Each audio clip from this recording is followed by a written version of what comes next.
The people who know me know that a big part of my story are the years that I spent chasing God around. That's usually the way that I phrase it.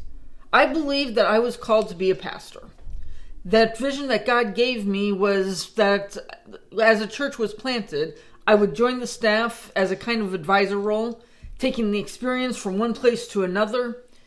That just didn't work out. I was a volunteer on 4 different church staffs over 8 years. At each new church, it required a move. And in each community, I had a different odd job. Substitute teacher, mailroom worker, delivery driver, overnight security officer. It was a very humbling time for me. Now, during this time, I had several jobs where I spent a lot of time alone in a car. And during that time, I prayed a whole lot. And I believed that God told me that this wasn't forever. It's not even for long.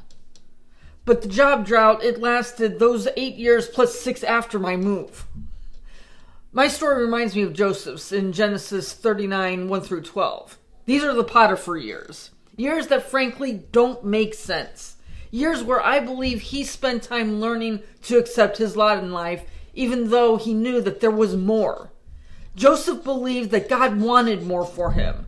Joseph believed he was capable of doing more. He could learn to be satisfied.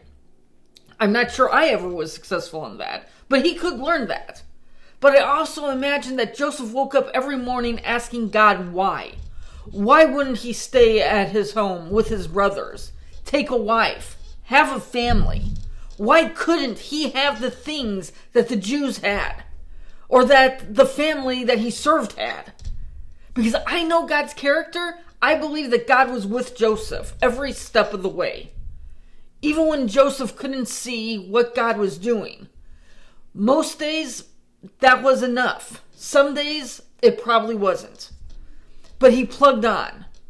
And he remained faithful. And I think it's his faithfulness that gives us this statement from verse 5. Verse 5 says, "The Lord blessed the household of the Egyptians because of Joseph." We often ask, why do bad things happen to good people? The answer is that we just don't know. It's not one standard answer that works for every situation.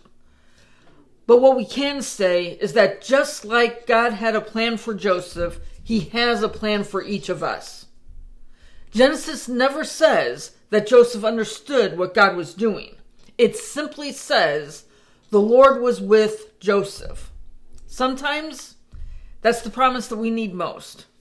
We may not understand why we're in our own Potiphar years, but we can trust that the same God who was with Joseph is still with us today. For Harvester Online, I'm Pastor Jen. Keep praying big and walking bold. I'll see you later.